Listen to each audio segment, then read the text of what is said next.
Alhamdulillah pada kesempatan keempat ini ya dalam diskusi dan telah kitab ya Kaifa Hudimat Al-Khilafah atau Malapetaka Runtuhnya Khilafah ya karya dari Syekh Abdul Qadim Zalum rahimahullah kita bisa laksanakan dan insya Allah mudah-mudahan Bapak Ibu sekalian juga sudah mentelaah ya, artinya seperti yang saya sudah minta dari awal dengan segala hormat buku ini diselesaikan secara mandiri dulu sehingga kemudian nanti kita bisa lebih banyak diskusi dan saya sekali lagi akan memberikan highlight dan beberapa catatan dari setiap tema yang kemudian nanti akan dibahas di dalam kitab ini. Baik, dalam pertemuan yang keempat ini kita akan membahas tentang bahaya dari paham nasionalisme ya dan separatisme. Jadi ini bagian dari kitab Kaifa Hudimat yang nanti membahas tentang bagaimana proses ya ketika Daulah Islam ya itu dihadapkan kepada serangan pemikiran yang kemudian itu nanti akan sangat berpengaruh ya ke dalam sejarah ya umat Islam itu sendiri ke depan gitu ya, artinya setelah diruntuhkannya nanti khilafah pada tahun 1924 dan juga tentu ini nanti menjadi pelajaran tersendiri ya bagi kita semua agar bisa betul-betul memberikan satu perhatian ya yang sungguh-sungguh begitu.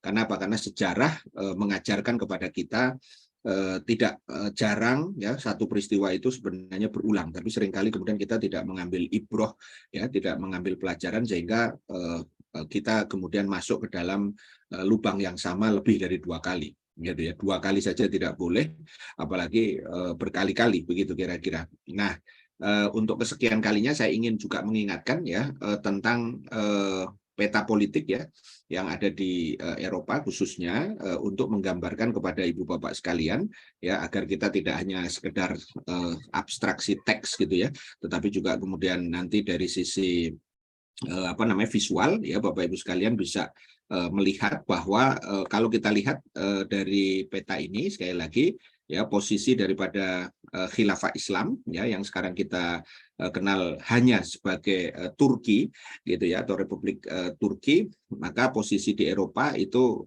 mereka ada di 2 bagian ya, satu bagian ada di Eropa, sebagian lagi kemudian masuk ke Asia begitu ya. Kemudian ini posisi negara-negara yang nanti akan banyak kita bicarakan di dalam kaitannya dengan kitab ini, yaitu yang pertama ini Rusia ya, posisi Rusia ada di sini, kemudian yang kedua nanti tidak akan kalah penting itu adalah Yunani atau di dalam bahasa Inggris biasanya disebut dengan Greece atau Greek gitu ya. Kemudian di sini nanti ada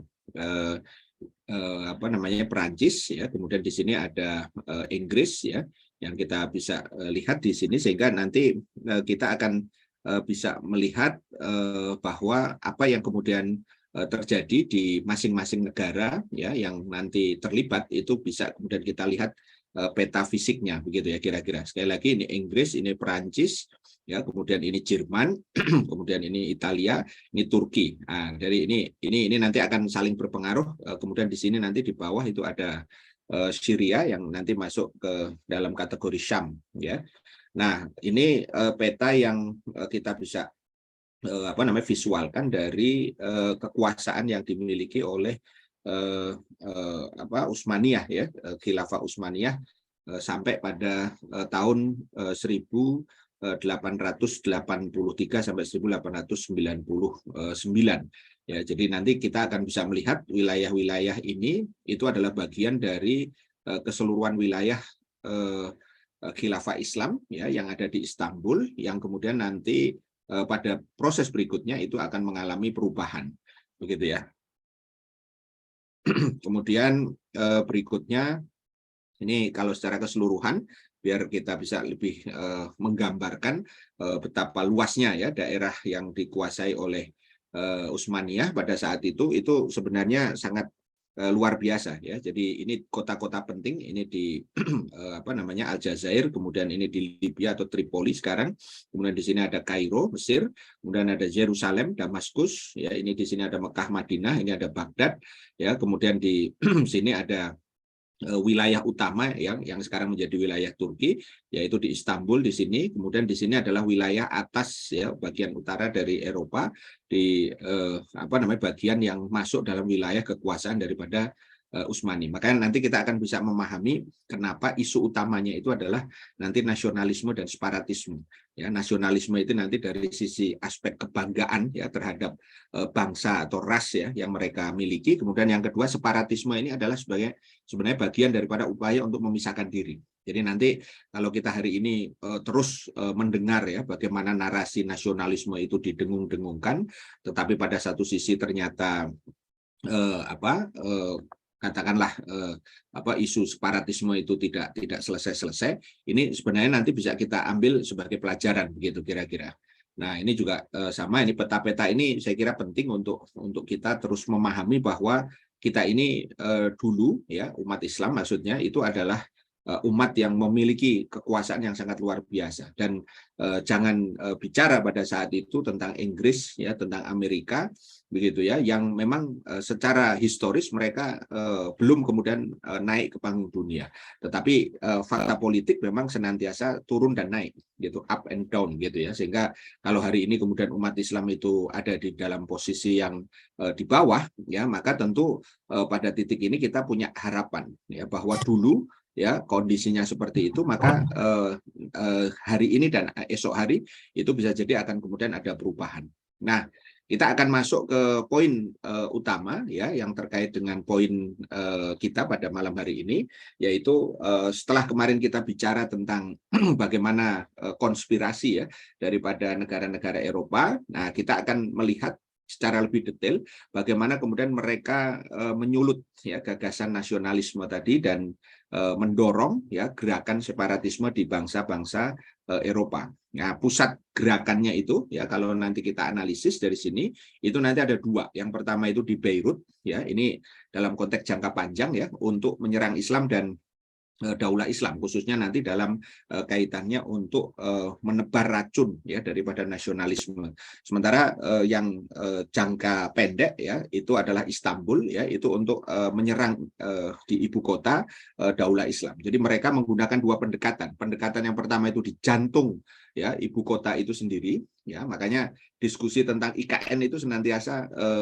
relevan sebenarnya. Kenapa? Karena setiap dinamika politik pada ujungnya itu nanti adalah di ibu kota gitu ya. Sementara tidak kalah penting juga itu adalah ketika orang bicara tentang bagaimana kemudian mengkondisikan ya wilayah-wilayah di luar ibu kota ya, maka kemudian itu berbicara dalam konteks jangka panjang. Hari ini pun sebenarnya kalau kita bicara ya di setiap negara, setiap ibu kota negara di wilayah dunia Islam khususnya, ketika pembicaraan misalnya tentang khilafah itu semakin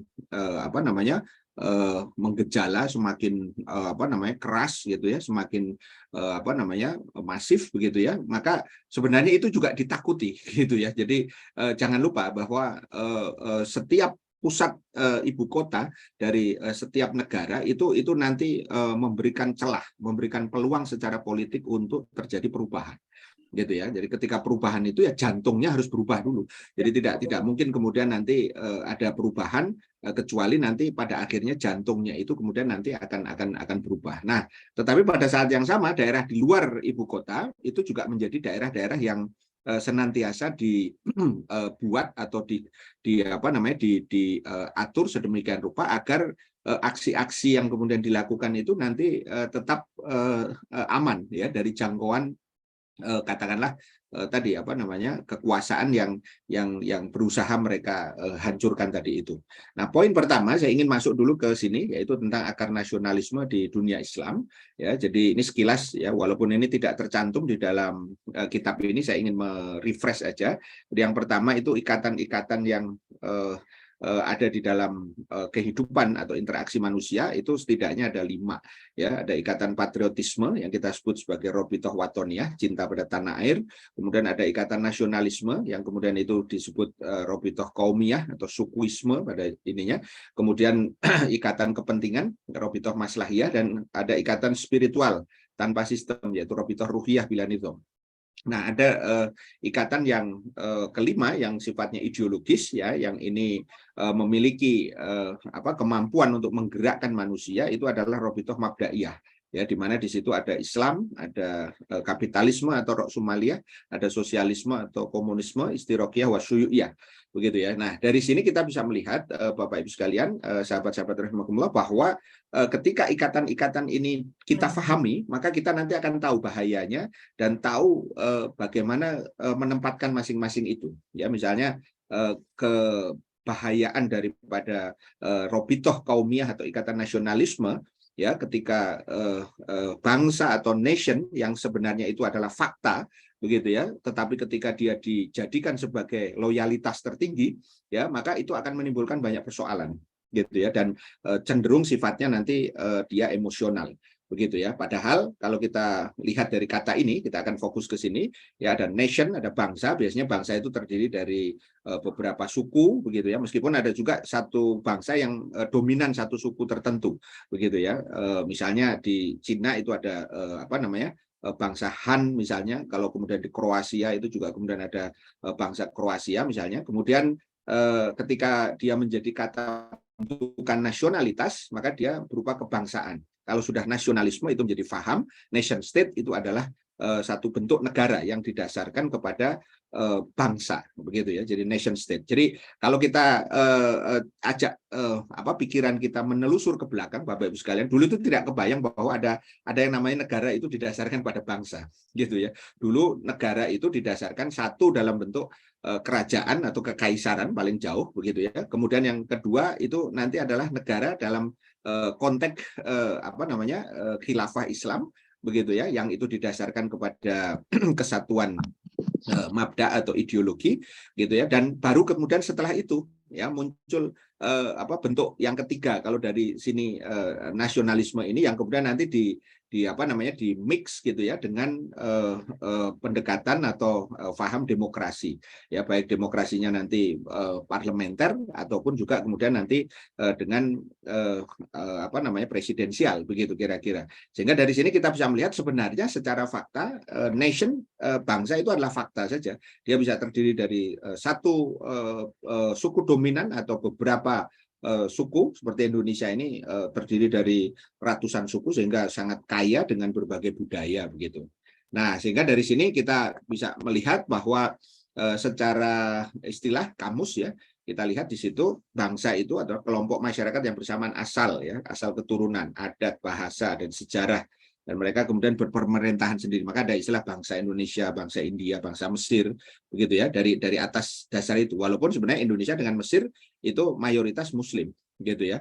Kemudian dari beberapa pandangan ahli, gitu ya, ada Renan, ada kemudian Otto Bauer, ada kemudian Ben Anderson, ada Hans Kohn, gitu ya. Itu intinya adalah bangsa itu adalah karena adanya persamaan tadi ras, bahasa, adat istiadat, ya, dan agama yang menjadi pembeda antara bangsa satu dengan yang lainnya. Kalau menurut Ben Anderson ini yang sering banyak dikutip oleh kelompok nasionalis di negeri ini, itu adalah the imagined ya, community ya. Jadi komunitas yang dibayangkan. Jadi melihat Indonesia itu bayangin gitu ya, bukan sesuatu yang berbasiskan kepada fakta yang lebih objektif gitu ya, kira-kira gitu. Jadi kalau kita yang beragam, konon katanya menurut mereka itu wilayahnya ada dan kemudian mereka berdaulat, maka mereka bisa secara bersama-sama membentuk satu negara, begitu kira-kira gitu. Ya, ini kira-kira beberapa ini. Nah, saya kembali lagi ke sini, maka upaya untuk membendung ya daulah Islam itu zaman Baginda Rasul ya, dan kemudian istilah khilafah Islam itu setelah Khulafaur Rasyidin, itu sekali lagi ada dua. Satu adalah secara militer, ya, mulai dari sejak perang Badar, perang Mu'tah, begitu ya, perang Qadisiyah gitu ya. Kalau Mu'tah tadi melawan Romawi, Qadisiyah melawan Persia, perang Mongol, perang Salib ya melawan Katolik, perang Hittin, ya, perang dunia pertama sampai terakhir, begitu ya, yang diikuti ya dalam arti daulah Islam atau khilafah Islam itu terlibat secara langsung, karena setelah perang dunia kedua itu kita tidak ada dalam satu kesatuan yang entitasnya itu karena khilafah. Kemudian yang kedua adalah dengan cara non militer atau pemikiran. Nah, kategori serangan nasionalisme dan separatisme ini masuk kategori yang kedua sebenarnya. begitu ya. Jadi nanti dimulainya, nah ini saya akan kembali lagi ke peta yang tadi. Ini ada Pulau Malta ya, yang ada di sini, yang ada di apa di pointer saya yang merah ini. Di sini ada Malta ya, di sini ada Italia, nah, di sini kemudian ada Yunani, nah, kemudian nanti di sini ada Kairo, ada Beirut ya, ada kemudian Damaskus ya, yang ada di sini. Kenapa saya perlu sampaikan seperti yang saya tadi sampaikan di awal bahwa pusat mereka itu nanti adalah di Beirut gitu ya untuk jangka panjangnya ya dalam konteks menyebarkan tadi racun nasionalisme tadi ya, tetapi itu semua sebenarnya di settingnya itu adalah di Malta ini, di Pulau Malta ini gitu ya. Jadi kalau nanti sahabat-sahabat lihat oh Malta itu di mana, ini di sini gitu ya, jadi tempatnya ya. Jadi ini pengetahuan kita tentang peta ini menjadi penting gitu ya.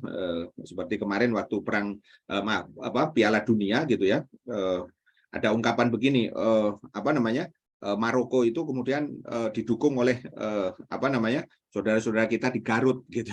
Kenapa? Karena di Garut ya, di Kabupaten Garut itu ada daerah namanya Maroko gitu ya.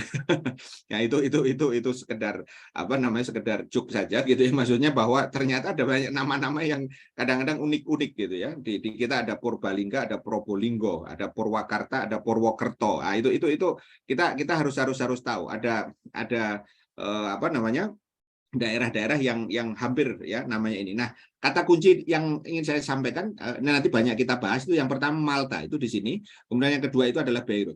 Ya, ini di sini. Beirut waktu itu belum Lebanon ya. Jadi ini masih berbasiskan semuanya kota.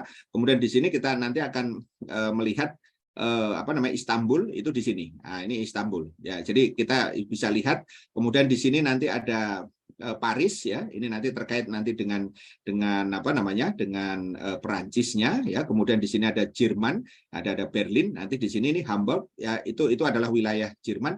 Nah nanti kita akan bisa melihat ini jejaringnya begitu ya. Jadi apa jejaring dalam bentuk yang terjadi di Malta dan Beirut, mari kita lihat. Jadi upaya untuk membendung ya Daulah Islam dan Khilafah Islam tadi ya dalam konteks penyebaran pemikiran nasionalisme dan separatisme itu dimulainya sebenarnya panjang sekali begitu ya. Jadi ini yang membuat harus kita yakin bahwa dakwah Islam itu juga kalau secara natural ya, secara alamiah itu pasti juga membutuhkan waktu ya. Masalah lama dan apa katakanlah ini apa sebentar itu nanti tentu menjadi relatif begitu ya.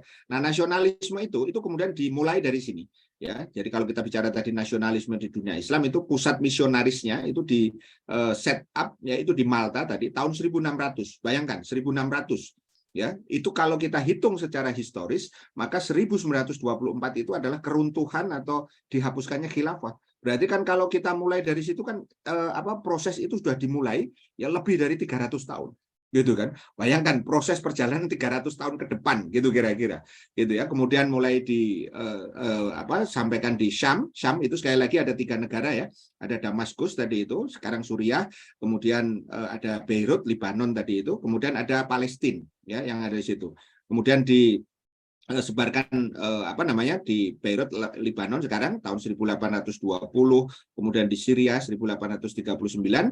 Ini sudah diungkap di dalam buku Kaifah Hudimat itu secara detail ya. Ada Syrian Protestant College ya dari American University di Beirut ya yang didirikan tahun 1866 ya. Kemudian berikutnya berdiri di Beirut juga Universitas Saint Joseph gitu ya. Nah, tahun 1875 ya itu ada secret ya association, jadi kelompok rahasia yang kemudian itu melahirkan nanti apa yang kita sebut nanti dengan partai politik ya yang berbasiskan nasionalisme Arab.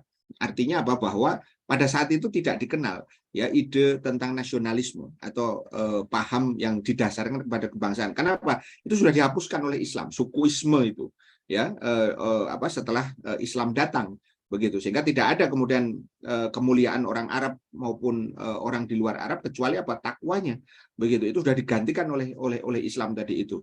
Nah inilah kemudian awal-awal di mana kemudian akhirnya melalui tadi ya jalur Malta dan Beirut ini ya muncullah kemudian partai-partai politik ya yang kemudian nanti akan menantang khilafah ya yang mereka sebut ya oleh para kaum nasionalis itu sebenarnya itu negara Turki. Nah gitu, karena memang Turk ya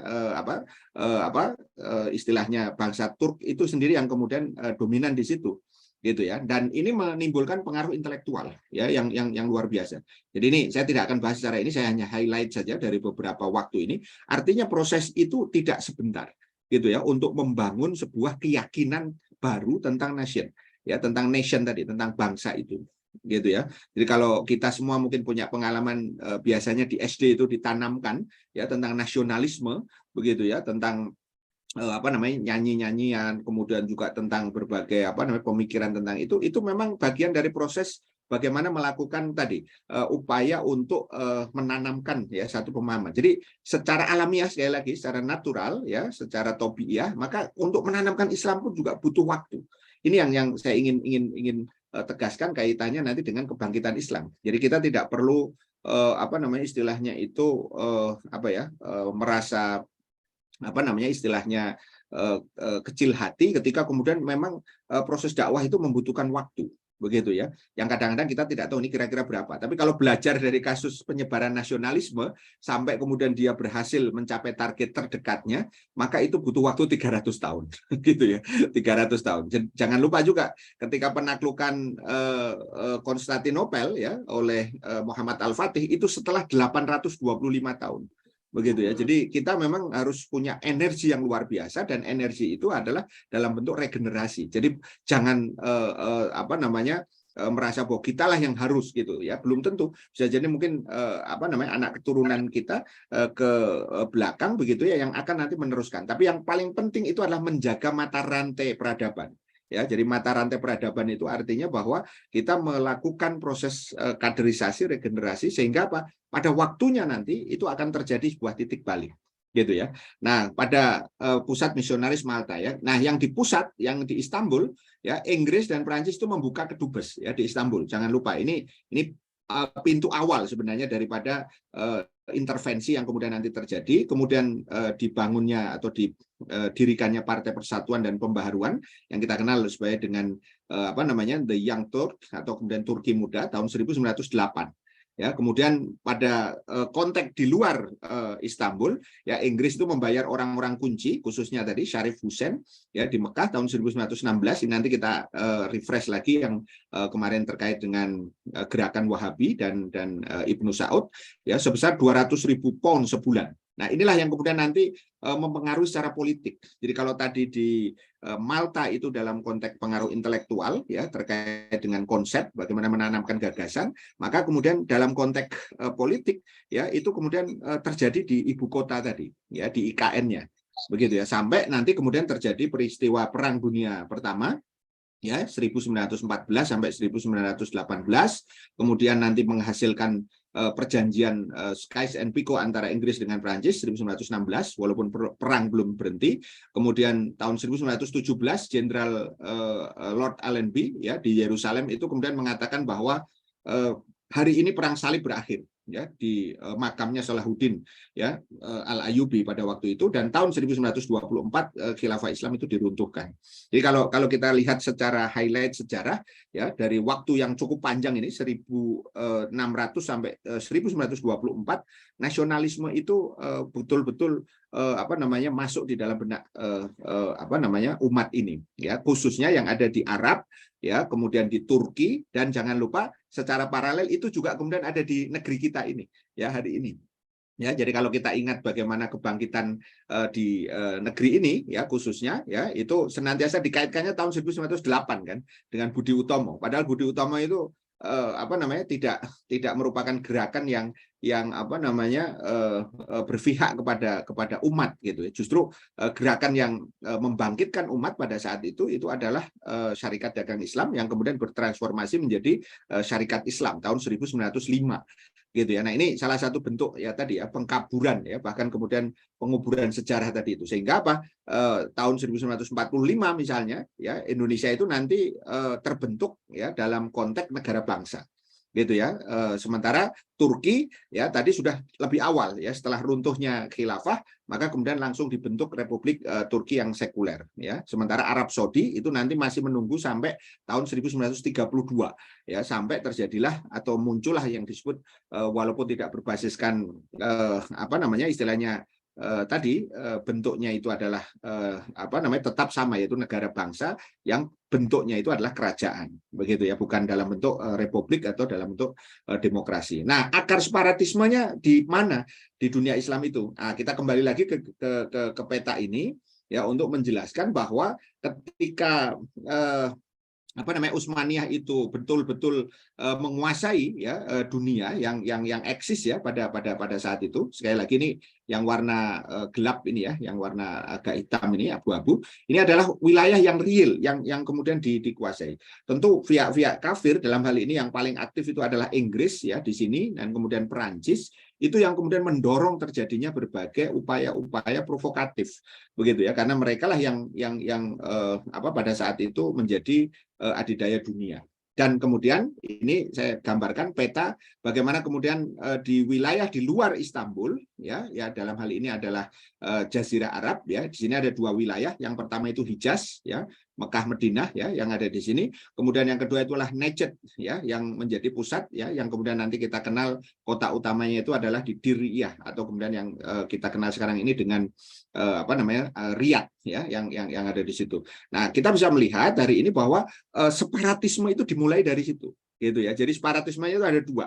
Satu yang kemudian diawali di dalam ya, yang nanti baru terjadi ketika khilafah diruntuhkan. Yang kedua itu adalah di luar, dan di luar itu adalah di dunia Arab ya, di Jazirah Arab, yaitu nanti terbentuknya Arab Saudi itu ya. Jadi dan negara-negara lainnya nanti yang mengikuti, tapi ya ini yang utama ya. Jadi saya ingin sekali lagi menggambarkan dengan peta ini bahwa inilah cikal bakal daripada separatisme yang kemudian muncul ya, mulai dari munculnya tadi gerakan Wahabi dan pemerintahan Saudi ya, kemudian Inggris berusaha menyerang ya dari dalam ya. Kemarin sudah saya sampaikan, ini mengulang aja sedikit bagian ini ya, terkait dengan persekongkolannya dengan Abdul Aziz bin Muhammad bin Saud ya. Muhammad bin Saud sendiri kita tahu mereka kemudian bersekongkol ya dengan Muhammad bin Abdul Wahab ya, yang kemudian nanti kita kenal dan kita sudah jelaskan pekan lalu terkait dengan faham Wahabi yang kemudian berlanjut menjadi apa yang sekarang kita kenal sebagai gerakan Salafi, begitu ya, yang ada di situ. Nah, maka munculnya gerakan Wahabi dan Saudi ini itu kemudianlah yang akhirnya kemana-mana ya, maksudnya mereka berusaha ke Mekah, ke Madinah, itu kemudian akhirnya jatuh, begitu ya, sampai kemudian ke Aleppo ya, Halab ya, kota yang kemarin juga mengalami bencana gempa bumi ya di Turki dan Syria kemarin itu. Nah, Inggris itu memanfaatkan gerakan Wahabi dalam melawan daulah Islam ya, dalam konteks separatisme tadi, dan dalam konteks umat Islam sendiri itu menyerang mazhab yang lain, sehingga terjadi perang mazhab di dalam daulah Islam. Ya, tahun 1765 Muhammad Ibnu Saud meninggal, digantikan anaknya Abdul Aziz.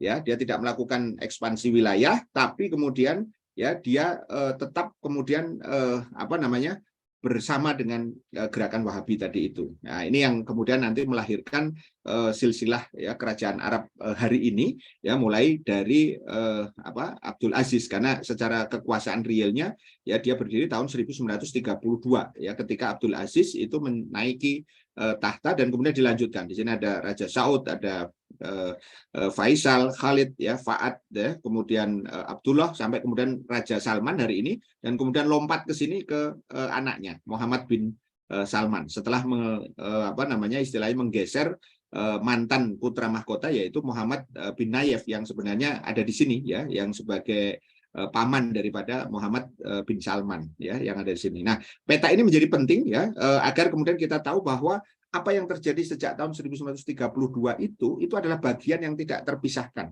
ya dari upaya separatisme tadi itu, yang nanti kemudian dalam sisi lain itu dibantu oleh Inggris melalui Lawrence ya, yang kita kenal di dalam ininya itu Lawrence of Arabia ya, yang itu sebenarnya adalah agen rahasia daripada Inggris, begitu ya. Nah, kalau kita paham ini, maka kita tidak akan kaget ketika kemudian Arab Saudi hari ini itu bergerak menuju kepada arah yang semakin liberal ketika dia bersama dengan Amerika. Dari sejak dulu ya dia sudah bersekutu dengan Barat ya, dengan Inggris tadi itu. Nah, ini profilnya ya, ini Muhammad bin Abdul Wahab, yang tengah itu Muhammad bin Saud, dan yang sebelahnya adalah anaknya yaitu Abdul Aziz Ibnu Saud. Ya, jadi dari sini nanti kita bisa melihat mereka-mereka inilah yang kemudian nanti membuat tadi istilahnya tata dunia ya baru ya yang terjadi di Jazirah Arab. Ya, setelah itu kemudian Muhammad bin Abdul Wahab itu meninggal tahun 1792, anaknya kemudian menggantikannya. Nah, pada saat itu kemudian juga para amir dari keluarga Saud menganut Wahabi dan menyerang daulah khilafah. Jadi kalau dilihat dari tahunnya, kita bisa lihat per tahun 1792 tadi itu kan paralel tadi ya, 1600 itu sudah dimulai ya tadi gerakan nasionalismenya.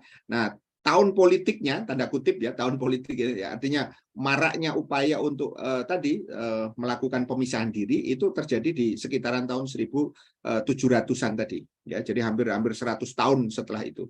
Maka kita kemarin sudah mendapatkan gambaran bahwa Inggris itu kemudian terus menjalin dengan keluarga Saud tadi itu ya, kemudian di internal mereka juga terjadi pertentangan, maksudnya negara-negara kafir pada saat itu dengan Perancis begitu ya. Tetapi kemudian mereka sebenarnya nanti untuk menghadapi Islam itu tetap saja satu begitu ya. Tapi kalau dalam konteks ini ya mereka berseberangan begitu ya. Kemudian akhirnya nanti Muhammad Ali ya yang kita sudah ceritakan kemarin yang juga merupakan antek Perancis ya, tahun 1811 ya itu kemudian memerangi gerakan Wahabi sampai kemudian mengirim anaknya Tasun ya, kemudian Ibrahim sampai akhirnya tahun 1818 ya Ibrahim berhasil menghancurkan Diriyah tadi sehingga konspirasi Inggris melawan khilafah ini kemudian berakhir ya karena dilumpuhkannya gerakan Wahabi tadi itu. Tapi hal tersebut tidak berhenti. Kenapa? Pada sisi yang lain setelah mengerahkan gerakan Wahabi tadi, Perancis mendeklarasikan dukungannya terhadap Muhammad Ali. Dan dibangunlah separatisme yang kedua tadi itu, yaitu ada di Kairo, di Mesir. Gitu ya. Maka Muhammad Ali bergerak ke Syam ya, yang meliputi sekali lagi daerah Suriah, Lebanon, Palestina sampai tahun 1831 ya, kemudian dihadang ya oleh khilafah ya, termasuk juga Inggris, Rusia dan Jerman pun menentang Ali. Ya, sehingga pada tahun 1840 Inggris ya, Jerman dan Rusia itu membentuk kerjasama ya yang disebut dengan aliansi 4 negara ya, karena Jermannya ada 2 ya pada saat itu jadi 4 ya, jadi Inggris, Jermannya 1, 2 dan Rusia, makanya disebutnya 4 ya. Mereka kemudian menghentikan Muhammad Ali dan memaksa untuk menyerahkan Suriah, memaksa mereka keluar ya dari Palestina dan Lebanon dan kembali lagi ke Mesir. Nah, tapi sayangnya ya Khalifah pada saat itu masih menjadikannya sebagai wali ya di bawah Khalifah pada saat itu di tahun-tahun tadi 1840 ya tadi itu. Nah, ini yang poin pertama ya, dari antara akar nasionalisme dengan akar separatisme.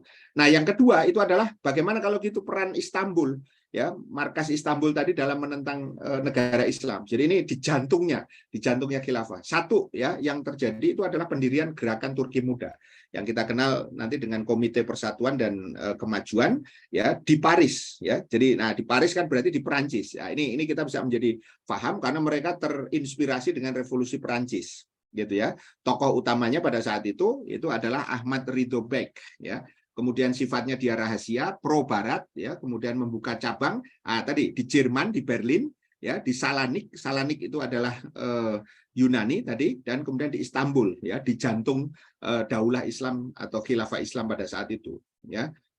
Bagaimana karakter mereka di Paris, mereka diorganisir dan menerbitkan surat kabar yang judulnya The News. Ya, di Berlin mereka menyerukan reformasi di Utsmaniyah ya dengan mencontoh Jerman. Di Salonik ya anggotanya itu adalah perwira militer yang dipersiapkan untuk revolusi dengan menggunakan aliansinya atau persekutuannya dengan kaum Masonis ya. Nanti kita akan cerita pada kesempatan yang lain ya terkait dengan kaum Masonis yang kemudian kita kenal dengan Freemasonry begitu ya, terkait nanti dengan hubungannya dengan Zionis dan dengan Yahudi ya yang ada di sini. Nah, kita bisa melihat di situ bagaimana kemudian nanti cabang atau markas Istanbul tadi itu kemudian memang digunakan untuk merusak dari dalam gitu ya, termasuk tadi memisahkan antara daulah Islam atau khilafah Islam dengan Turki itu sendiri Gitu ya. Ini yang nanti menarik untuk kemudian nanti kita lihat ya. Istilah Turki muda kalau kita lihat ya, atau Jong ya, Turkler, atau kemudian dalam bahasa Perancis tadi Le Jeune Turc ya, itu adalah gerakan reformasi. Kalau dalam perspektif sejarah umum ya, itu dianggap sebagai gerakan reformasi gitu ya. Jadi bukan sebagai pengkhianat nih gitu ya. Nah, tapi saya perlu sampaikan ini agar nanti ada perspektif yang berbeda begitu ya. Jadi kalau orang luar itu melihatnya Turki muda itu adalah gerakan reformasi gitu ya. Tetapi sebenarnya dia adalah pengkhianat kalau dalam perspektif Islam. Kenapa? Karena dia mengkhianati keberadaan khilafah Islam itu sendiri begitu ya. Nah, dari sini kita bisa melihat bahwa ada 3 tokoh utama ya pada saat itu ya, yang mereka ini melakukan istilahnya kampanye begitu ya, untuk semboyan tadi, kebebasan, keadilan, dan persaudaraan, Hurriyet, Musafat, dan Ufwiyet ya. Jadi di situ kita bisa melihat tadi bagaimana mereka mengagung-agungkan istilahnya slogan yang sama, liberté, égalité, dan fraternité dari Prancis ya. Jadi kalau mereka ingin istilahnya mengagung-agungkan Barat ya, Turki muda itu adalah seperti itu. Jadi jangan heran kalau hari ini ada banyak kelompok-kelompok yang silo terhadap Barat gitu ya, kritis terhadap Islam, tapi kalau sudah Barat ya diam, ya tidak ada komentar begitu ya, yang ada di situ. Nah, ujung daripada Turki muda tadi atau gerakan persatuan dan kemajuan tadi itu kemudian nanti diperankan atau dikuasai oleh 3 pasha. Ya, pasha ini adalah sebuah gelar ya, awalnya itu adalah gelar di dunia militer begitu. Yang 3 pasha inilah yang kemudian nanti akan istilahnya berperan ya di dalam berbagai keputusan ya, karena khilafah atau khalifahnya sudah sangat lemah. Nah, Salonika itu di mana yang tadi disebut sebagai pusat ya, di dalam kaitannya dengan salah satu pusat dari upaya untuk tadi melakukan perubahan tadi itu ya, itu ada di sini ya. Ini di warna merah ini ya, Salanik atau Tesalonika atau Salonika, yaitu di Yunani. Ini daerah Yunani tadi masih kita bisa lihat ya di sini. Nah, sehingga dari sini maka kita bisa melihat peran yang berikutnya ya dari markas Istanbul tadi itu semakin besar ketika pada musim gugur tahun 1908 gerakan Turki muda itu atau Komite Persatuan dan Kemajuan itu mengadakan konferensi di Salonika tadi itu. Ya, jadi mereka tidak berani langsung tuh di Istanbul ya pada saat itu. Nah, Ahmad Ridho Bek tadi berpidato yang intinya tadi penguasa Eropa itu menunjukkan keinginan baiknya terhadap pergerakan kaum nasionalis. Karena dia kan kampanye tadi kan di Berlin, di Istanbul, kemudian di Salonik sendiri gitu ya, di Paris sebagai ini titik mereka berangkat dari inspirasi gerakannya tadi itu. Artinya apa? Mereka sudah jelas ya ngambil pilihan untuk nasionalisme tadi itu. Gitu, sebagai hasil daripada penanaman racun nasionalisme yang begitu luar biasa tadi itu. Dan kemudian pada tahun 1908 pula Inggris itu mengangkat dubes baru. Ini ada sebuah cerita menarik ya di situ yang ada di buku juga ya. Dia mengangkat di Istanbul duta besarnya namanya Gerhard Luther ya. Nah, apa yang terjadi? Turki muda tadi itu ketika dia datang, si Gerhard Luther tadi itu ya, mestinya kan mereka disambut dengan kereta kuda tuh. Itu kuda-kudanya dilepas gitu ya, mereka yang tarik itu. Ini yang maksudnya mereka menggantikan tadi, jadi mereka yang menarik keretanya dubes baru tadi itu, Gerhard Luther tadi itu ya. Jadi ini sebenarnya adalah simbol penghormatan menurut mereka. Jadi mereka rela untuk mengganti kuda-kuda gitu ya. Padahal ini adalah sebuah kebodohan dan penjilatan yang sangat luar biasa. Jadi dari dulu itu biasa lah ya, para penjilat itu, para antek-antek itu biasanya ya begitu tuh, sampai mereka menjadi kuda pun ya mereka bersedia gitu ya. Sehingga ada sebuah ungkapan ya di kalangan para diplomat itu, mereka itu sering melakukan langkah kedua sebelum memulai langkah pertama gitu ya. Maksudnya itu apa? Sudah melompat-lompat begitu ya, tidak jelas arahnya begitu ya, tetapi mereka melakukan itu dengan kebanggaan begitu. Padahal sebenarnya tadi adalah bentuk kebodohan tadi itu ketika mereka sudah mengkhianati Islam gitu ya. Nah, kemudian dari sini kita bisa melihat bagaimana kondisi berikutnya, yaitu ketika gerakan Turki Muda itu terus mempromosikan pemikiran Barat ya yang dianggap lebih baik dari Islam, kemudian meningkatkan tadi atau nasionalisme Turki tadi itu, dan bahwa bangsa Turki itu lebih baik dari bangsa Muslim yang lainnya. Jadi ini makin menjadi-jadi begitu ya. Jadi pengaruh nasionalisme Turki ini makin meluas, sehingga apa? Ada bangsa Albania di Astana, ada bangsa Sirkasia dan Kurdi, ada bangsa Romawi dan Armenia, tadi wilayah-wilayah yang masuk dalam Utsmaniyah ya, termasuk bangsa Arab ya, itu kemudian turut mendirikan komite seperti gerakan Turki Muda tadi itu ya. Di bangsa Arab itu ada yang namanya Persaudaraan Arab Utsmaniyah ya di Astana tadi itu. Nah, pada tahun 1909 ini yang lebih kalau bahasa ini lebih kurang ajar lagi begitu ya, Dubes Utsmani di Washington di Amerika ya, tapi ingat Amerika pada waktu itu belum seperti Amerika yang sekarang gitu ya, melarang warga daulah ya, daulah Islam yang di sana itu menggunakan bahasa selain bahasa Turki. Padahal mereka tidak bisa pakai bahasa Turki. Jadi mereka dipaksa untuk kemudian menggunakan bahasa Turki ya ketika mengurus sesuatu di kedubes yang ada di Washington. Padahal jumlahnya waktu itu tidak banyak sebenarnya warga yang ada di Washington pada saat itu. Jadi sedemikian mereka sudah terobsesi dengan nasionalisme tadi itu, sehingga mereka dahulukan itu di atas agama yang notabene selama ini agama itulah dalam hal ini Islam yang membesarkan mereka.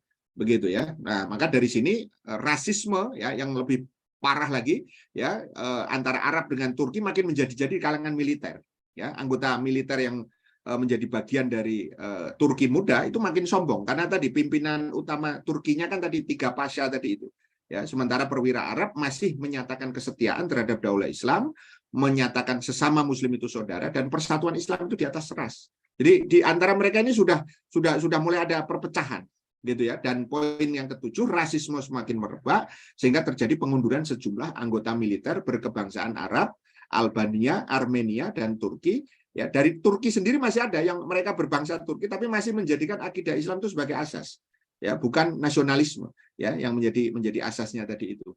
Sehingga dari sini kita sudah bisa melihat dari situ, dari intelektualisme menjadi politis ya. Ini yang nanti menjadi sebuah pelajaran besar bahwa pekerjaan atau istilah aktivitas dakwah itu dimulainya adalah dari aktivitas intelektual sampai kemudian nanti ke politik gitu ya, sampai terjadinya perubahan. Nanti pada waktunya terjadi fisik baru begitu ya yang ada di situ.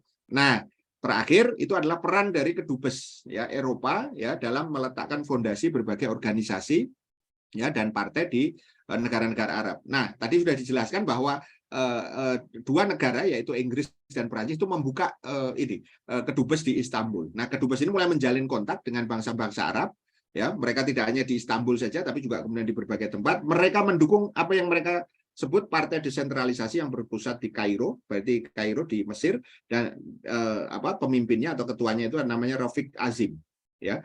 Kemudian yang ketiga itu mendukung Komite Reformasi dan Forum Sastra ya yang ada di Beirut ya, lagi-lagi Beirut tadi, Kairo, Beirut, nah gitu ya. Kemudian Istanbul, ini tiga daerah penting, kalau ditambah satu tadi dengan Malta tadi ya.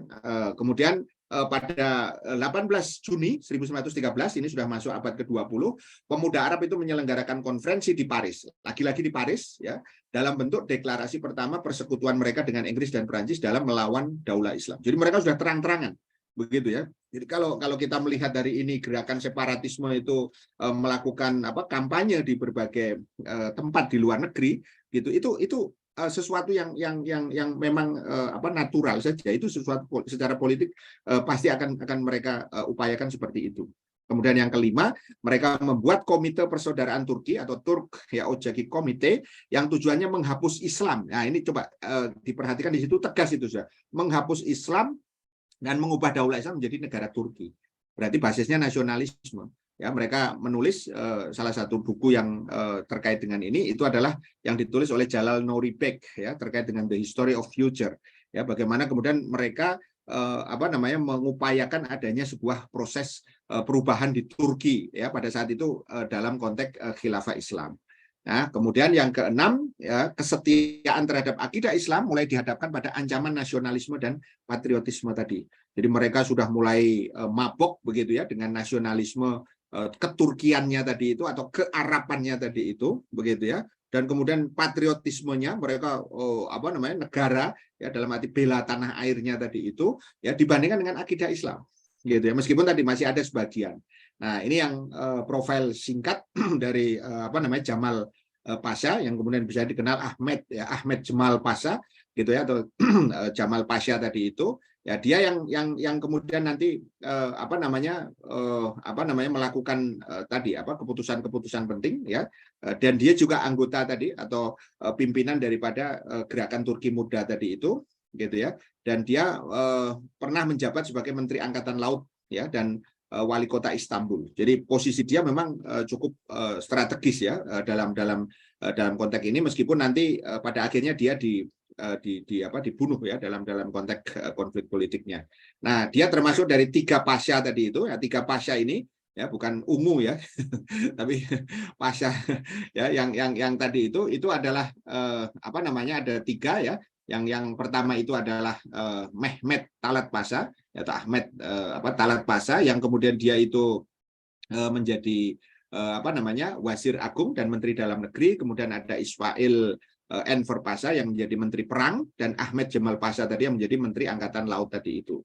Nah, mereka ini tokoh 3 pasha tadi atau triumvirat namanya ya. Jadi tokoh penting dari kondisi tadi gerakan Turki Muda tadi. Mungkin nanti ada yang bertanya Kemal Pasha kemana gitu. Kemal Pasha belum ada pada saat itu, maksudnya belum ada perannya gitu ya. Nanti dia akan diciptakan ya di bab berikutnya nanti. Nah, kita tahan dulu, kita belum cerita tentang itu, kita baru cerita 3 orang ini dulu, khususnya Jamal Pasha tadi itu ya, sehingga ini nanti pada tahun 1918 3 pasha ini kemudian diberitakan di Koran Utsmaniyah Iqdam itu melarikan diri gitu ya dari Kesultanan Utsmaniyah seusai Perang Dunia Pertama tadi itu ya.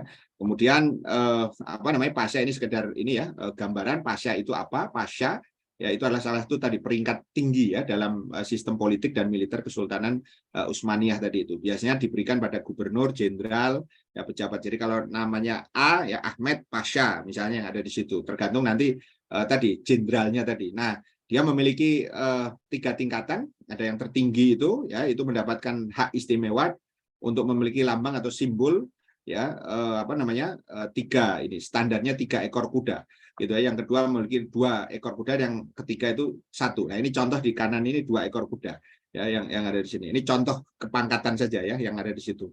Kemudian peran berikutnya yang terjadi dari kedubes tadi itu adalah apa? Puncaknya adalah ketika semakin marak gerakan nasionalisme patriotisme melawan Islam tadi itu, puncaknya itu di pidato Jamal Pasha di Damaskus. Ketika dia menyaksikan pemuda Arab melakukan pengkhianatan terhadap daulah Islam atas arahan Inggris dan Perancis, kemudian dia untuk menenangkan situasi, dia mengundang pemimpin Arab. Kemudian dia bilang begini, nah ini kata-kata kuncinya, hari ini saya mampu meyakinkan Anda sekalian bahwa aspirasi bangsa Turki, saya blok merah, sekali lagi tidak bertentangan gitu ya dengan aspirasi bangsa Arab. Nah, perhatikan kata-kata di situ. Aspirasi bangsa Turki dengan bangsa Arab. Karena bangsa Arab dan Turki tidak lain adalah sesama saudara dengan tujuan patriotik. Nah, di sini sudah masuk apa yang disebut dengan nasionalisme patriotismenya tadi itu.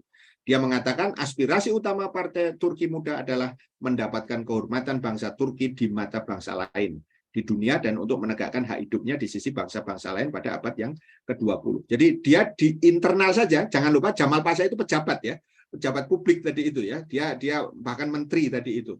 Nah, ternyata kemudian dia menyatakan seperti itu ya. Khalifah dan jajarannya yang tadi sudah dilemahkan sedemikian rupa tidak bisa berbuat cukup nanti ya, kecuali nanti beberapa hal.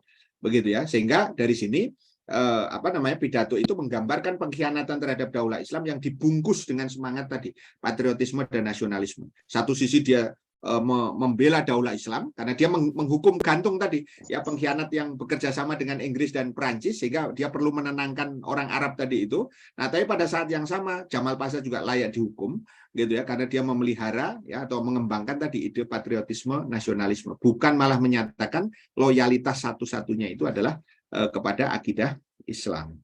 Ya, jadi dari sini poin terakhir ini ya, bagaimana kemudian ini fase di mana kemudian nasionalisme dan juga separatisme itu menjadi benar-benar ancaman di dalam kaitannya dengan khilafah Islam, ya, dengan rentangan waktu yang seperti tadi, ya. Mudah-mudahan ini menjadi gambaran bagi ibu bapak sekalian. Nanti kita diskusikan kalau masih ada waktu Kang Azhar.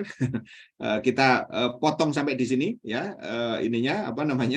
ceritanya, ya, sehingga kemudian nanti kita bisa lanjutkan dalam konteks diskusi. Terima kasih. Assalamualaikum warahmatullahi wabarakatuh.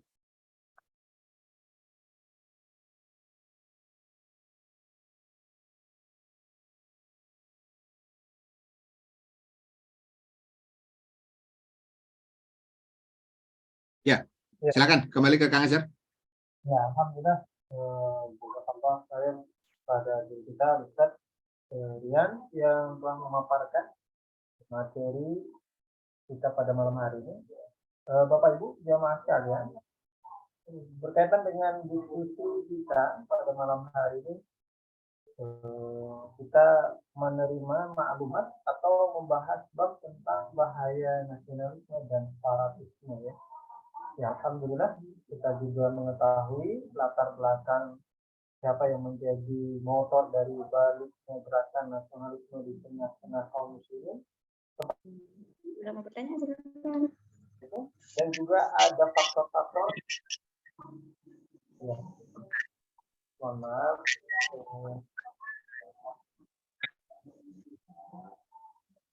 boleh Bapak Ibu mohon izin kalau ada yang ingin bertanya, kami berikan kesempatan kepada Bapak Ibu bisa melalui kolom chat, bisa juga nanti melalui website nanti bertanya langsung kepada Ustaz, ya.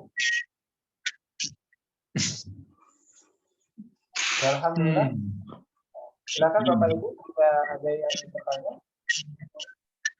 Di ruang chat sudah ada ini Kang. Ya. Oke, alhamdulillah. Jika ada pertanyaan, Ustaz.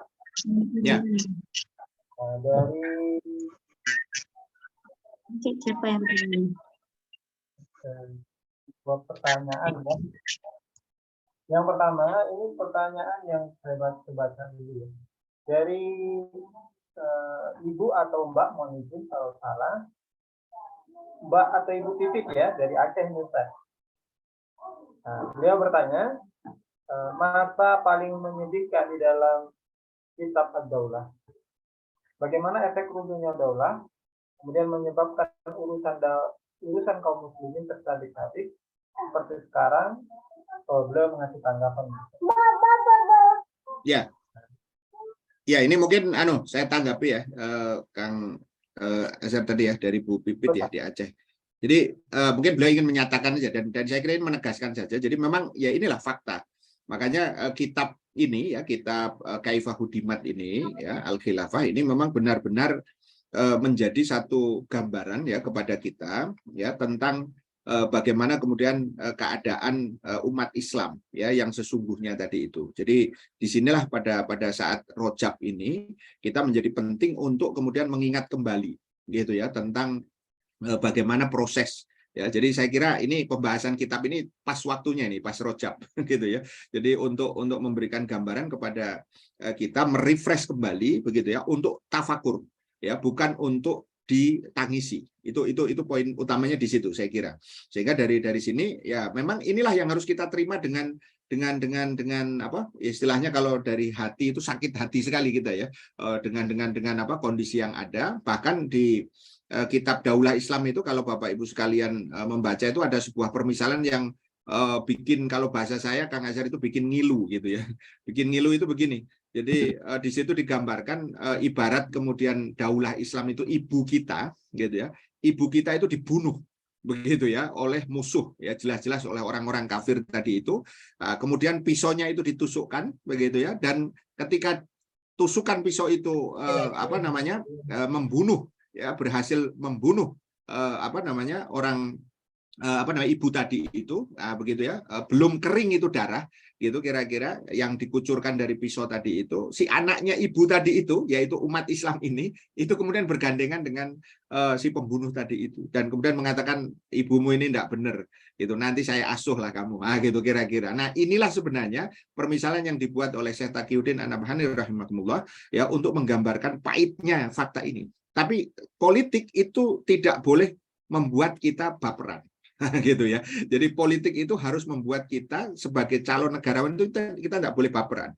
Ya, kita harus kuat ya menghadapi kondisi ini dan tentu melakukan langkah-langkah yang sifatnya tadi sungguh-sungguh begitu ya untuk melakukan upaya perubahan tadi itu. Makanya kalau melihat fakta ini tentu apa masih ada gitu ya rasa malas di dalam diri kita, apa masih ada kemudian semacam kelemahan di dalam diri kita sehingga kemudian kita tidak segera bergegas ya untuk melakukan sebuah proses atau terlibat di dalam proses perubahan yang begitu penting ya, karena ini menyangkut masalah diri kita ini diri kita sebagai umat Islam, bukan hanya diri kita sebagai personal ya.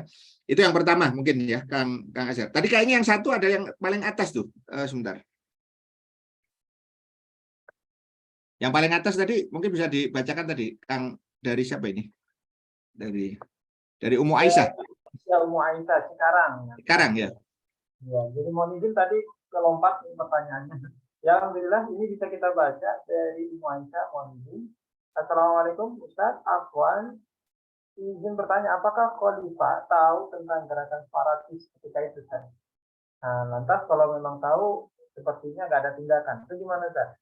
Ya, seperti yang saya tadi sudah sampaikan, sebenarnya tahu mereka, gitu ya. Tapi tadi responnya itu yang kemudian tidak memadai. Ya, kenapa tidak memadai? Karena kekuatan politiknya itu sudah dilemahkan tadi.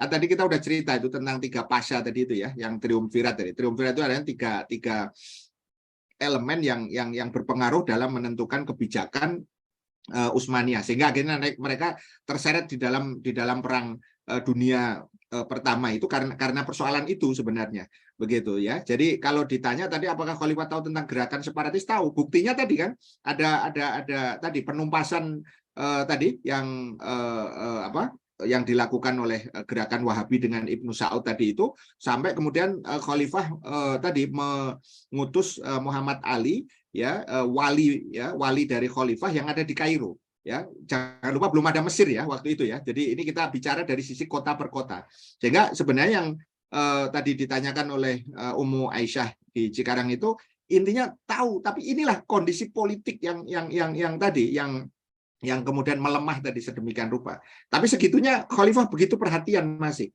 Ya buktinya tadi itu ketika tahun-tahun tadi penumpasan Wahabi dan Saudi tadi itu bisa dilakukan begitu ya. Tapi kan tumbuh lagi, itu masalahnya. Jadi ibarat kanker ya, kalau kemudian akarnya itu belum bersihkan secara tuntas, belum dicabut begitu kira-kira, ya dia begitu akarnya masih ada, dia muncul mudah disulut lagi. Nah, itu yang kemudian nanti terjadi dengan gerakan berikutnya ya, ketika mereka semakin kokoh sampai akhirnya khilafah bisa ditumbangkan tadi itu.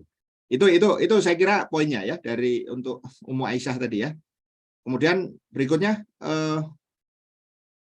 iya, ini pertanyaan selanjutnya dari Mbak Tri ya. Mohon maaf kalau salah, Mbak Tri Bismayanti. Apakah hal yang dialami di masa keruntuhan daulah oleh Mustafa sama dengan yang terjadi hari ini, di mana ada kelompok Islam yang dibuli oleh penguasa dan pendukungnya, sedangkan ulama dan umat Islam kebanyakan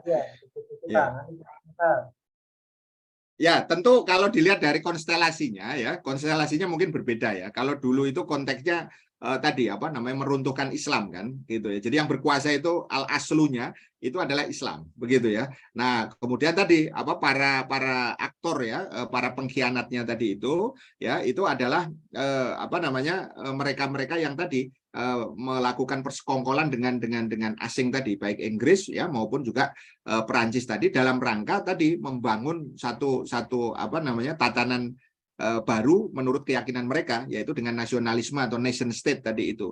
Nah, kalau sekarang kalau sekarang berbeda. Justru yang kemudian berkuasa ini kan rezim yang sekuler. Ya, artinya ini sejarah berulang sebenarnya. Tapi kemudian dalam konteks konstelasinya kita bisa melihat bahwa bukan berarti ulama dan umat itu diam gitu ya, ikut-ikutan tadi ya, kata ikutan membuli atau takut dikaitkan, tidak sebenarnya. Tapi itu kaitannya sebenarnya adalah bahwa di situ kemudian terjadi satu upaya ya yang memang terkait dengan konflik politiknya tadi itu gitu ya. Jadi artinya kondisi sekarang ini justru yang eksis itu kan kekuatan yang sekuler tadi itu gitu ya. Nah, tentu kita tidak katakan bahwa aktor-aktor Islamnya itu kemudian bersekongkol dengan negara-negara negara-negara kafir, tidak gitu ya. Yang terjadi adalah para aktivis ini bekerja sama dengan aktivis-aktivis di luar berbagai daerah, maksudnya gerakan ini global begitu ya, untuk ya tadi meruntuhkan kekuasaan dari para rezim yang diktator tadi itu, yang kalau dalam bahasa hadis itu yang mulkan jabriyatan tadi itu gitu. Jadi menurut saya ada perbedaan di situ antara konstelasi dan pelakunya tadi itu, karena memang rezim yang berkuasa itu yang menjadi objek utamanya itu adalah berbeda begitu ya, yang ada di situ. Tapi bahwa saya mencoba menangkap apa yang disampaikan tadi Ibu Sri tadi itu, bahwa ya memang di umat hari ini itu mereka belum istilahnya itu belum muncul gitu ya, atau sudah muncul tapi belum banyak lah begitu kira-kira. Nah, ini yang harus kemudian terus dibangun kesadaran tadi itu ya, untuk kebangkitan Islam tadi itu, sehingga mudah-mudahan mereka tidak lagi nanti takut kalau dikaitkan nanti dengan kelompok Islam begitu kan ya. Kalau dulu kan secara tegas ya, khilafah itu memiliki keberanian untuk melakukan itu, tapi karena kekuatannya lemah tadi, maka kemudian mereka makin merajalela, ibarat kanker tadi itu, gitu. Itu mungkin Bu Sri kira-kira jawaban singkatnya. Ya, jadi cukup jelas Bu Sri ya, bahwa beliau menganalisa ada ketidaksamaan ya komposisi politik, bahwa beliau bilang tadi konstelasinya ya. Ini ada yang bertanya, mohon izin Bapak Ibu yang sudah masuk pertanyaannya, kami dahulukan dulu yang raise hand ya, takut nanti yang bertanya lupa. Kalau memang ya, silakan. Iya, yang bertanya melalui langsung boleh Ibu buka mic-nya langsung bertanya kepada Ustaz. Assalamualaikum warahmatullahi wabarakatuh. Waalaikumsalam warahmatullahi wabarakatuh. Silakan Ibu. Ya, saya Umonisa Nafis dari Banda Aceh, Ustaz. Apa kabar? Ya. Silakan Bu. Apa kabar Ustaznya? Alhamdulillah sehat. Salam untuk ini Bapak. Assalamualaikum. Ustaz, kita tahu ada hadis yang mengatakan setiap 100 tahun itu akan bangkit kembali kepemimpinan kaum muslimin. Ada dari peristiwa Rajab ini, runtuhnya khilafah itu tahun 1924. Nah, kita sekarang berada di tahun 2023. Apakah periode 100 tahun kebangkitan Islam itu dihitung tahun Masehi atau tahun Hijriyah? Karena tahun Masehi kan lebih lama 10 hari kalau tidak salah.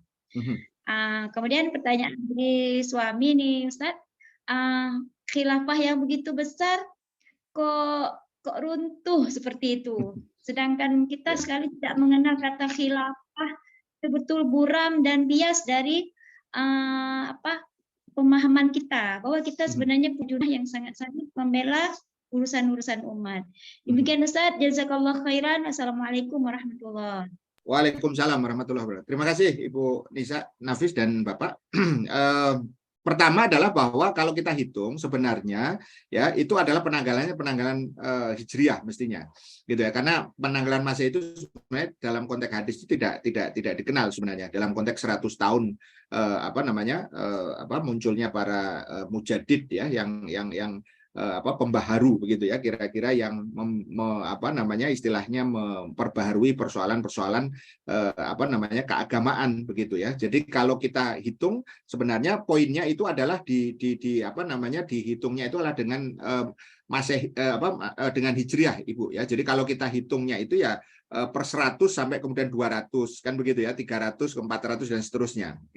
Kalau hari ini kita masuk ya, jadi artinya bukan berarti kita menghitungnya dari tahun keruntuhan khilafah atau dihapusnya khilafah, itu kan 3 Maret 1924 kalau Masehi. Kalau kemudian berdasarkan hijriah itu tanggalnya tanggal 28 Rojab ya 1342 gitu ya, 1342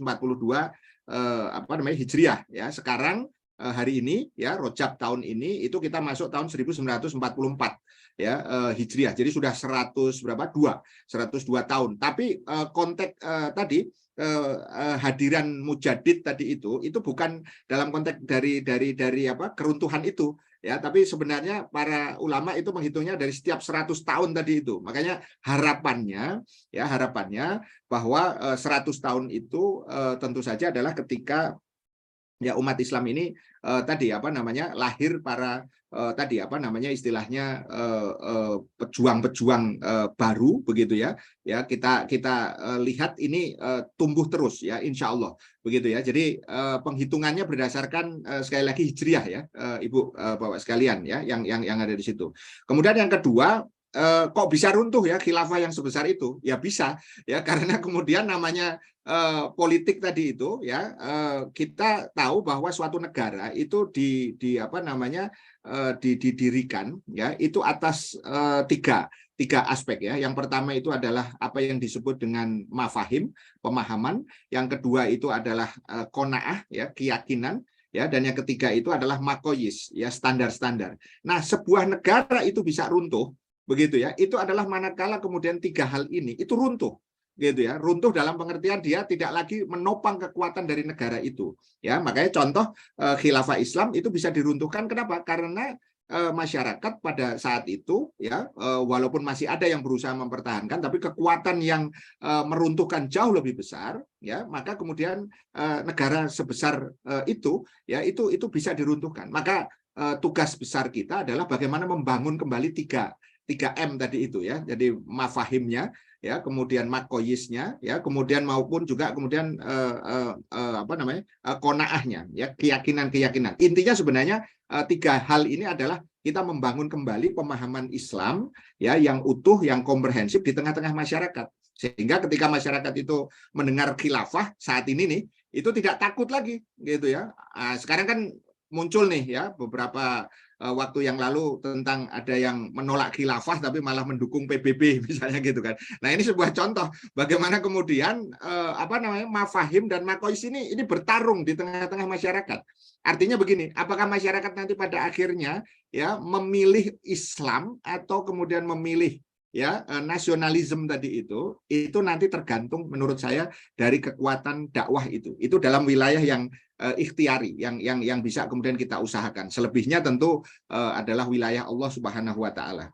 Saya kira itu untuk Ummul Nisa ya, dengan Bapak tadi 2 poin itu mudah-mudahan bisa menjawab, walaupun mungkin tidak cukup detail, nanti kita bisa kembangkan lagi ya. Terima kasih Kang Azhar. Oke, alhamdulillah, mudah-mudahan pertanyaan demi pertanyaan tadi dari yang sudah masuk maupun tadi yang terakhir di Indonesia cukup jelas ya. Ini ada 3 pertanyaan lagi, Ustaz. Kita jawab, Ustaz?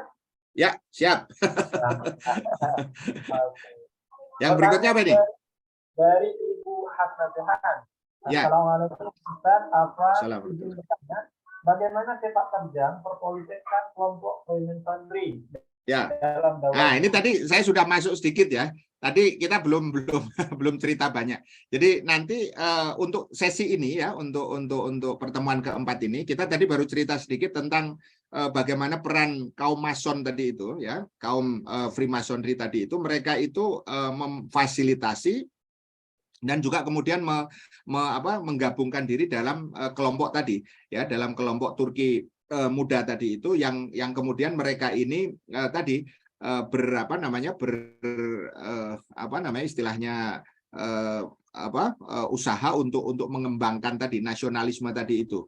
Jadi di awal-awal tadi itu sebenarnya mereka berusaha untuk tadi menciptakan pemahaman ya bahwa nasionalisme itu adalah sah begitu ya. Jadi kelompok Freemasonry ini nanti kita akan cerita di sini di sebelah sini ya nanti setelah ini, karena nanti ketika kita bicara tentang Kemal Pasha itu nanti kita akan bicara itu, karena dia adalah nanti kita ketahui sebagai seorang Yahudi Dunama ya. Yahudi Dunama itu Yahudi yang kemudian dia itu menyembunyikan gitu ya istilahnya jati dirinya tadi itu ya, dia masuk Islam begitu ya, tapi sebenarnya keterikatan atau linkage ya dengan Yahudi yang lain, termasuk nanti dengan gerakan Freemason ya, itu nanti ada begitu ya. Jadi poinnya di situ. Untuk sekarang saya tidak jawab panjang lebar dulu, maksudnya intinya sekarang mereka baru masuk pada tahapan tadi, mereka memfasilitasi, mereka kemudian juga bergabung dalam kelompok Turki Muda tadi itu untuk menyebarkan gagasan nasionalisme tadi itu,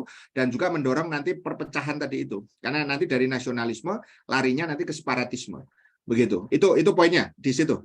Siapa Bu Hasna ya, atau Mbak Hasna? Oke, berarti jelas ada pengaruh ya Ustaz ya. Ya, cuman kita belum cerita banyak dulu ya. nanti biar nyambung dengan keadaan belakang. Cuman nyambungnya untuk awal di situ dulu ya. Oke. Kemudian pertanyaan dari Ibu atau Mbak Mufidah ya.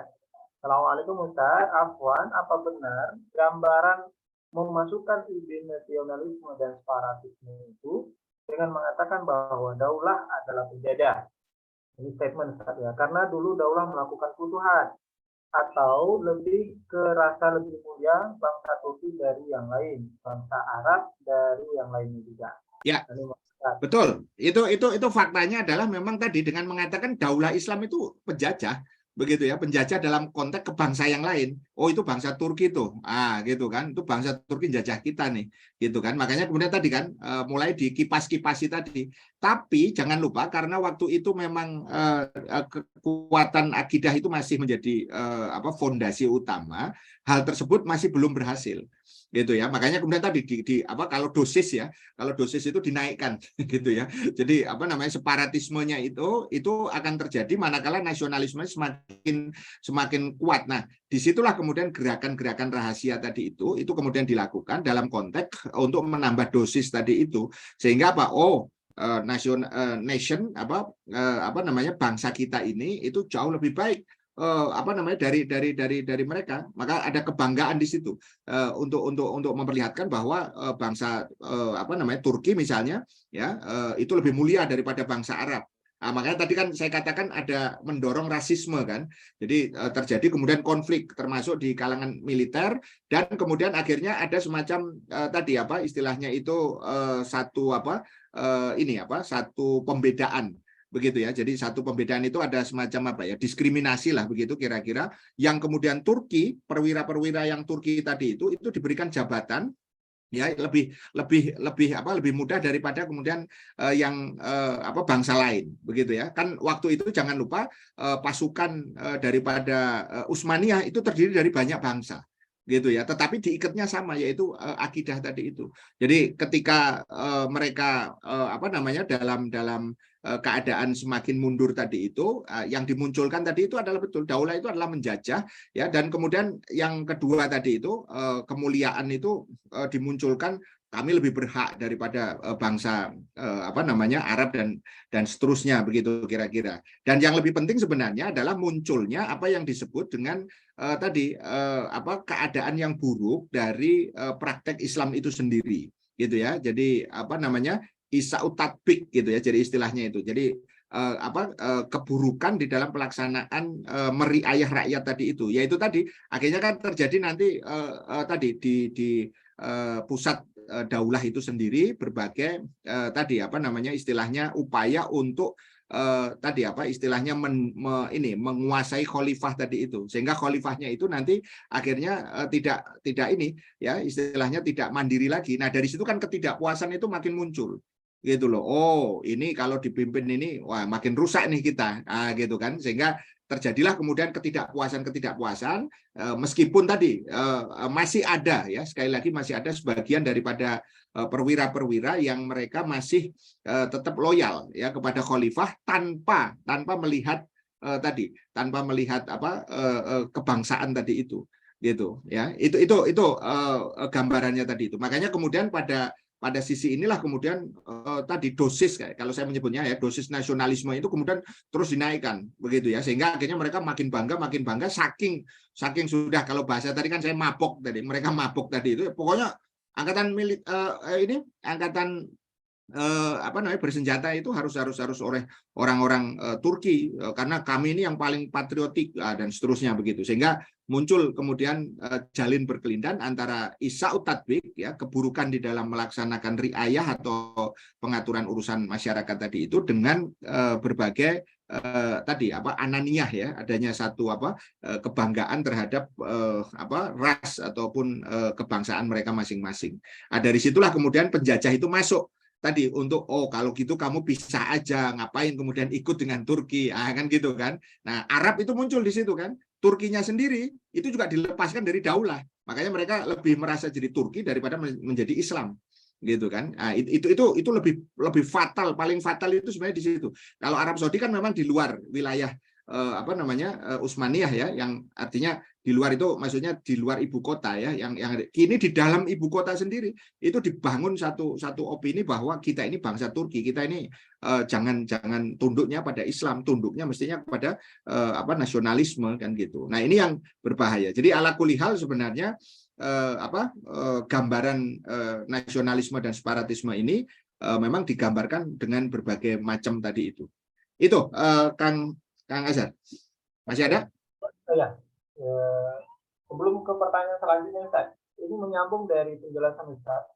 Coba setidaknya kita dapat gambaran, Ustaz, seberapa bahaya, Ustaz, ide nasionalisme dan separatisme itu yang dulu kita dapat rasakan dan sekarang itu masih jadi jualannya orang-orang kufur, kita bilang, terhadap kaum muslimin. Nah, ini seberapa bahaya, Ustaz? Ya, paling penting sebenarnya begini, ide ini ide kufur gitu. Ya, bahayanya itu persoalan pada pertama akidah gitu ya. Kalau kita nanti mendahulukan gitu kan ada ungkapan gini, right is or wrong my country kan gitu. Ya, baik atau salah, ya benar atau salah, maaf, itu negara saya. Seolah-olah kan itu adalah tidak lagi kemudian mengenal standar benar salah itu karena berdasarkan Allah Subhanahu wa taala. Jadi bahaya yang paling pertama itu sebenarnya adalah masalah akidah. Masalah kemudian loyalitas ya, bahwa loyalitas tertinggi itu harusnya kepada Allah Subhanahu wa taala bagi seorang muslim. Ini kemudian nanti bisa dialihkan dengan kemudian persoalan yang terkait dengan kebangsaan tadi itu. Satu. Yang kedua, secara fakta politik yang kemudian lebih berbahaya secara faktual itu memecah belah. Jadi umat Islam kemudian akhirnya hari ini lebih dari terpecah belah ya dengan 50 negara lebih.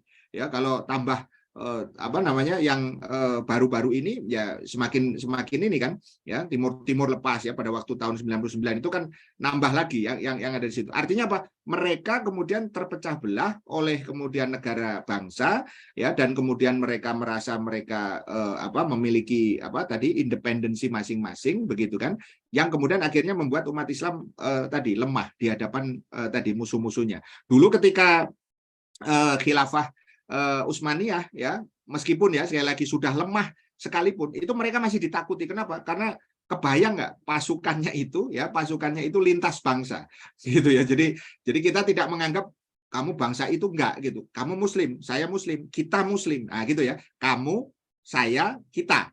Gitu. Itu muslim. Jadi tidak ada itu pikiran kamu ini saya ini, tidak. Kenapa? Karena kekuatan. Makanya di sini pentingnya kita membalik bahaya tadi itu. Ya pertama kita harus memastikan keyakinan kita itu satu-satunya loyalitas itu adalah kepada Allah Subhanahu wa taala.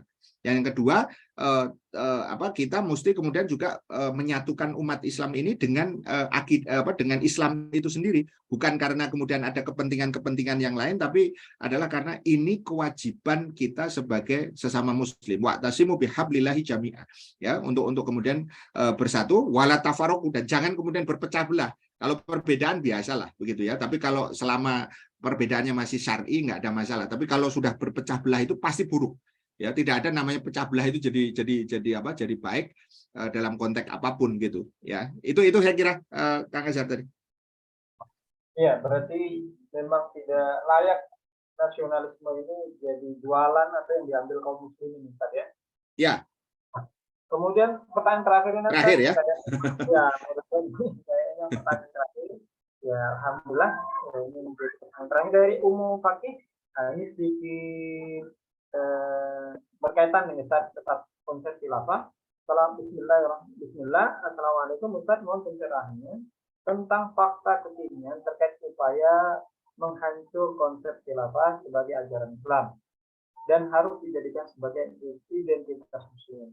Nyata diopinikan oleh ormas terbesar di negeri Wakanda. Ya, oke. Jadi begini, pertama saya kira kita tetap harus fokus ya pada dua hal. Ya, yang pertama itu adalah bahwa ketika ada pernyataan ya dari manapun gitu ya, dari manapun artinya dari kelompok manapun begitu ya, apalagi kalau dari kelompok muslim gitu ya, ketika menyatakan penolakan terhadap khilafah begitu, itu tetap harus kemudian dikritisi gitu ya. Jadi tidak boleh dibiarkan. Kenapa? Karena khilafah itu adalah ajaran Islam. Nah, barang siapa yang kemudian menolak, maka itu adalah merupakan sesuatu hal yang tentu tidak layak gitu ya bagi seorang muslim. Nah, saya dalam satu kesempatan pernah menyampaikan cerita tentang kalau yang menyampaikan itu adalah ulama, ingatlah cerita ini, yaitu ketika Ali Abdul Razik ya, itu seorang ulama dari Al-Azhar ya, itu menyatakan penolakannya ketika dia menulis buku ya yang terkait dengan penolakan khilafah tadi itu ya, Islam wal hukum ya, yang wal asal hukum itu beliau mengatakan poinnya adalah penolakan terhadap khilafah itu, kemudian beliau disidang ya, dia disidang ya, bukan beliau. Dia disidang oleh mahkamah ya ulama pada saat itu yang ada di Al-Azhar, dan kemudian dia tetap kekeh ya, tetap tetap pada pendapatnya itu bahwa intinya dia menolak khilafah, tapi kemudian negara itu dia tidak tolak, tapi negaranya atau pemerintahannya harus pemerintahan yang sekuler. Begitu. Jadi artinya apa? Bahwa ya tidak layak ya, ulama palsu lah begitu kira-kira kalau dia menolak khilafah. Kenapa? Karena khilafah itu adalah ajaran Islam. Begitu. Jadi artinya apa? Bahwa ide tentang menolak khilafah itu bukan ide yang baru dan ya sudah tertolak dari sejak awal. Gitu. Artinya tidak layak lah seorang muslim untuk kemudian menolak ajarannya sendiri. Itu poinnya situ. Dan kalau ada itu mengaku ulama ya seperti yang saya tadi katakan, ulama palsu itu karena sesungguhnya Ali Abdul Razik tadi itu sudah cukup satu itu sajalah gitu. Tapi ternyata kan banyak setelah ini. Jadi satu abad ya tadi yang saya katakan dalam konteks Rojab 1342 ke Rojab 1444 sekarang sudah 102 tahun. Ini adalah satu abad lebih perjuangan khilafah. Jadi mari terus kemudian digelurakan. Kemudian yang kedua, saya kira kaitannya dengan isu ini, jangan sampai juga dalam konteks topik malam hari ini kita tidak boleh kita juga terpecah belah.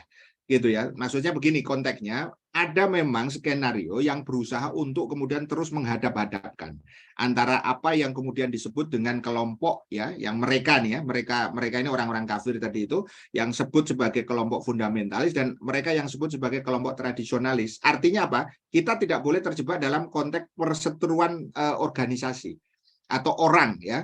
Tetapi kalau dalam konteks pemikiran ya sah saja itu dikritisi. Kita tidak mengkritisi orang. Kita tidak mengkritisi organisasi, tapi yang menjadi pemikiran apa yang dikemukakan itulah yang kita kritisi, sehingga kemudian dialoglah secara jujur ya, sehingga apa yang disampaikan oleh tadi Rand Corporation dengan teori pecah belahnya tadi itu jangan sampai kemudian terjadi ya. Maksudnya apa? Bahwa kemudian Muslim itu diadu domba antara yang mereka anggap tadi tradisionalis dengan yang mereka anggap fundamentalis tadi itu. Nah, dari sinilah saya kira kita mesti kemudian hati-hati gitu ya. Jadi artinya apa? Tetap kritis ya, tapi juga jangan terjebak gitu ya.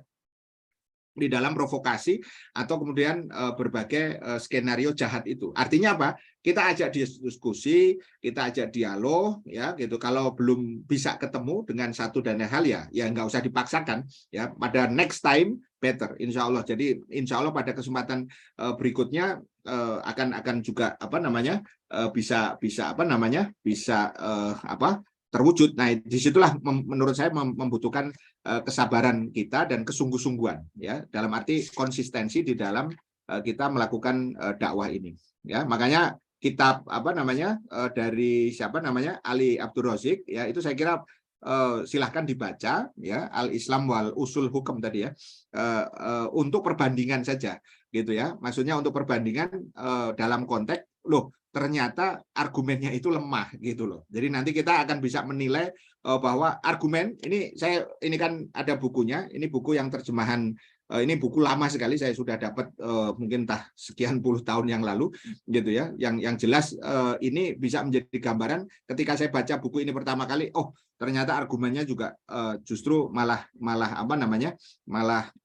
tidak relevan untuk kita ini kan. Termasuk ketika orang mengadopsi atau mendorong untuk tadi menjadikan piagam PBB, ya, sebagai sumber hukum, itu saya kira sudah sangat fatal, gitu. Karena sebagai Muslim, Rasulullah SAW sudah mengamanahkan kepada kita, taraktu fikum amra'aini ma in tamassaktum bihima lan tadillu ba'di abadan kitabullah wa sunnah. Ya, aku tinggalkan kepada kalian dua perkara yang kalau kalian berpegang teguh dengan dua perkara itu, kalian tidak akan pernah tersesat untuk selama-lamanya, yaitu kitabullah dan sunnah. Artinya apa? Cukuplah itu yang menjadi masdarul hukum, ya, menjadi sumber hukum. Dalilnya, dalil syar'inya ada 4, Al-Quran, sunnah, ya, dan kemudian ijma' sahabat dan qiyas syar'i. Udah itu saja, tidak perlu kemudian tengok-tengok yang lain, gitu, ya. Gimana kalau yang lain ini karena terkait dengan tadi membentuk apa yang disebut dengan fikih peradaban, saya kira cukuplah fikih Islam berdasarkan Imam Syafi'i, Imam Hambali, Imam Hanafi dan seterusnya untuk berbagai masalah yang saya kira itu sudah sangat luar biasa, begitu. Tidak perlu fikih baru tentang fikih peradaban yang kemudian malah apalagi kalau sumbernya itu bukan berasal dari Islam. Itu saya kira secara fundamental tertolak, ya, batil saya kira. Ya, jadi lurus aja dan tenang-tenang aja. Kita jangan terpancing juga, tapi tetap kritis dan tetap waspada. Nah, gitu kira-kira. Terima kasih. Ya, alhamdulillah. Masya Allah.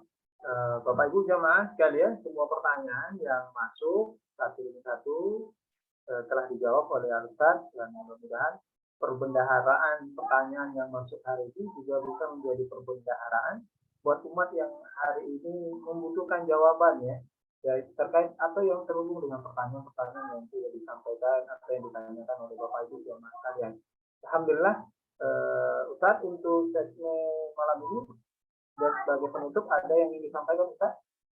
Ya, terakhir saya ingin menyampaikan dalam kaitan dengan topik kita malam hari ini. Jadi mari kita pelajari lagi lah secara lebih detail. Tadi saya hanya meng-highlight saja, itu pun juga baru beberapa bagian saja. Saya menyarankan kepada ibu bapak sekalian untuk kemudian melakukan kajian lebih mendalam lagi tentang tadi nasionalisme dan separatisme tadi, begitu, secara lebih detail. Mungkin saya kira nanti banyak contoh-contoh yang nanti bisa kemudian kita gali dari berbagai buku tadi itu, sehingga nanti kita bisa jadikan sebagai tambahan lah, ya, wawasan kita semua di dalam melakukan dakwah, gitu ya. Jadi agar kita semakin kita percaya diri saja, gitu ya, bahwa apa yang sudah kemudian Islam berikan kepada kita itu insya Allah sudah cukup, begitu ya. Jadi nggak usah terlalu kayaknya di situ ada yang bagusan dikit gitu. Itu tidak perlu. Insya Allah Islam ya'lu wala yu'la alaih. Islam itu tinggi dan tidak ada yang lebih tinggi, dan tidak perlu kemudian kita hambur-hambur energi hanya untuk mencari katakanlah yang lebih tinggi tadi itu. Kemudian yang kedua, tentu dalam konteks ini, ya, disitulah pentingnya kita tadi mempelajari berbagai makar-makar, gitu ya, dari musuh-musuh Islam tadi itu, karena memang itu yang kemudian terjadi hari ini dengan berbagai manuver tadi itu, dan Dan sejarah sekali lagi itu apa namanya berulang gitu ya. Jadi artinya apa, bahwa kita sekali lagi berbicara hari ini apa namanya itu juga dalam konteks kita kemudian melakukan apa namanya pengambilan ibroh tadi itu, jangan sampai kemudian tertipu tadi itu. Makanya apa, dua kata kuncinya tadi saya kira kita harus secara intelektual terus makin dalam, makin kritis begitu ya, makin komprehensif. Dan yang kedua secara politis, ini yang penting, maksudnya melakukan upaya untuk menyatukan kekuatan-kekuatan umat tadi melalui dialog yang apa namanya yang tepat begitu ya, sehingga perjuangan untuk penegakan kembali khilafah itu bukan sesuatu yang mustahil ya. Saya ingin tegaskan bahwa khilafah itu adalah wa'dullah, itu adalah ya janji Allah, wa busra ya, wa bisyarah Rasulullah SAW, kabar gembira dari Rasul. Yang diminta dari kita itu satu saja, kita mencurahkan ya bi aqsa tokoh dengan seluruh kemampuan yang kita miliki untuk kemudian melakukan perjuangan tadi dengan meneladani Rasulullah SAW. Itu saja sebenarnya ya. Jadi kalau bahasa saya sekali lagi, lurus ke depan begitu ya, tidak perlu tengok kanan tengok kiri gitu ya, tidak perlu tergoda dengan kapitalisme di kanan ya, sekulerisme, demokrasi dan seterusnya, maupun juga materialisme, sosialisme, komunisme di kiri.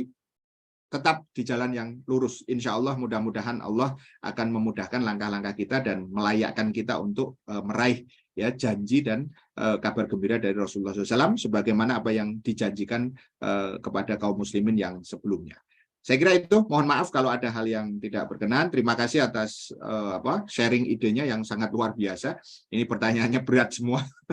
Mudah-mudahan nanti kita bisa kembali bertemu pada kesempatan berikutnya. Jangan lupa dibaca lagi ya semuanya, Ibu Bapak sekalian, dengan segala hormat, agar nanti diskusi kita semakin detail ke depannya. Terima kasih. Assalamualaikum warahmatullahi wabarakatuh. Kembali ke Mas Azhar.